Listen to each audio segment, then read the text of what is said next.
Hello again and welcome back to Flow with the Girl podcast. I am Sophia or Sophie. I will say that probably every time. I have many nicknames. If you're new here, thanks for being here. I hope you stick around and stay. This is a podcast for all things health, fitness, wellness, like anything under the wellness umbrella, spiritual, physical, mental, emotional.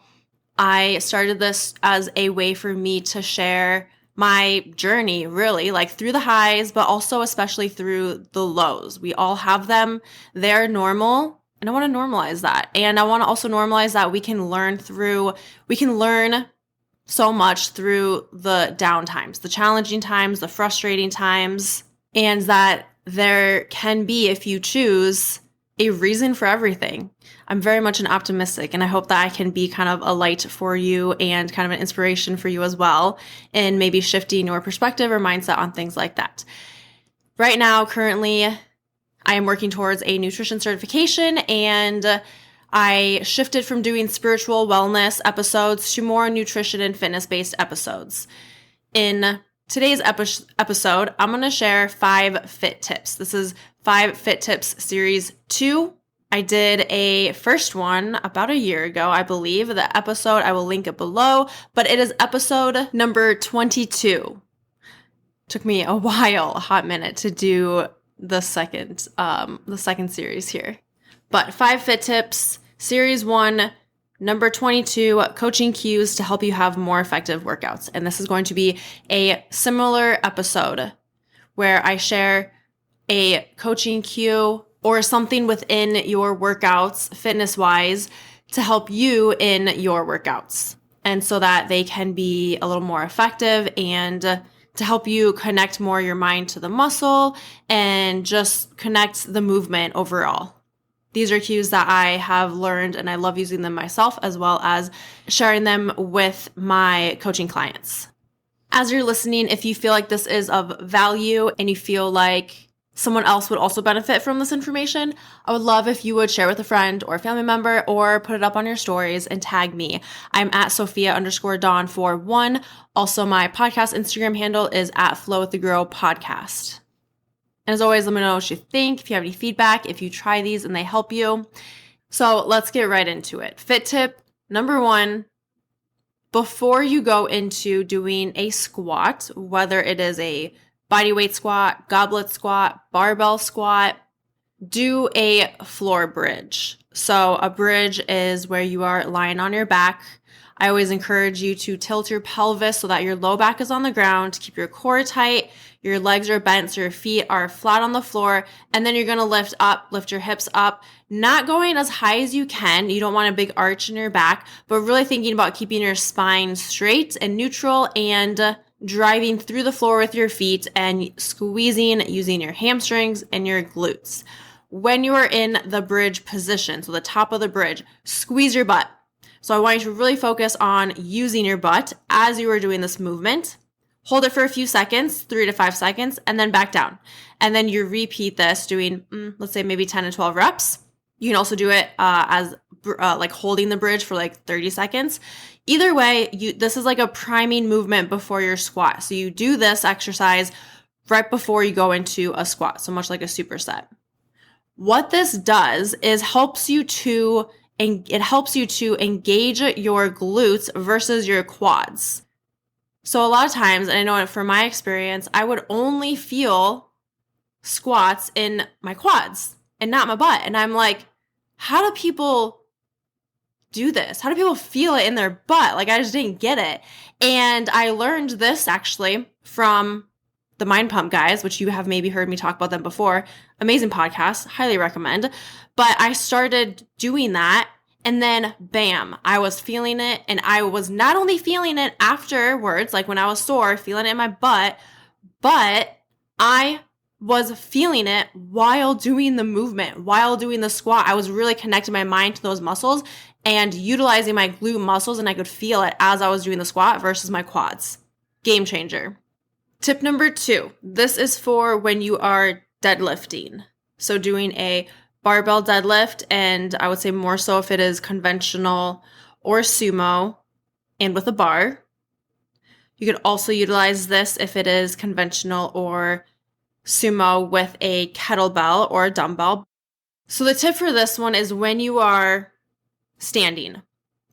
So you go down, you're grabbing the bar, and as you perform the deadlift, when you are coming up, instead of thinking about pulling the weight up as you stand, you're going to actually think about pressing your feet into the floor, through the floor, like you are thinking about doing a leg press. So if you've ever done a leg press before, you are pushing the weight with your legs. So imagine doing that when you are doing a deadlift. It changes the feel. It changes, like when I do it, I feel, when I started doing it, I felt stronger performing the deadlift. So again, as you stand, press your legs into your feet, press your feet into the ground, and imagine like you are doing a leg press, like leg press the floor. Try that, see how it feels, see how much stronger and maybe even stable you feel when you do it this way, and how much more power you can also gain by switching and adding this little cue to the deadlift. Tip number 3, this is specific to when you are doing a RDL, so a Romanian deadlift, a stiff leg deadlift. Your feet are closer together than the conventional or sumo deadlift, and your knees are slightly less bent, less of a knee bend. You're just not locking your knees completely. First, number 1 is to get this movement down, right? Like make sure you have proper form with this one throughout your entire body. You're engaging your muscles. Like that's step 1. But step 2, to take it one step further, would be to, when you are coming up, so let's say you're performing the RDL, you're going down, dumbbells to about mid-shin, and then as you come up, this is what you're going to imagine. You're going to imagine like you are trying to rip the floor apart with your feet. So not only are you gripping the floor with your feet, but you're imagining like you are actively in your muscles, in your legs, trying to rip the floor with your feet. I remember when my fiance showed me this, like I was just like, holy shit, this is like crazy. And it is like, just like the smallest little changes that you make in your body and the things that you tweak can make all the difference, and it can change it completely, really. I felt like I could not only control my body better with that, but I could really engage my hamstrings and my legs more than when I was just doing the movement. So think about ripping the floor apart with your feet as you stand. Tip number 4, this also involves some mindset with this tip.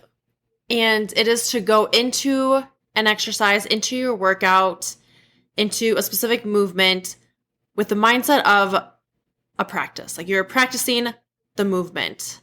When I started doing this, I really kind of zoned more into my form and slowing it down.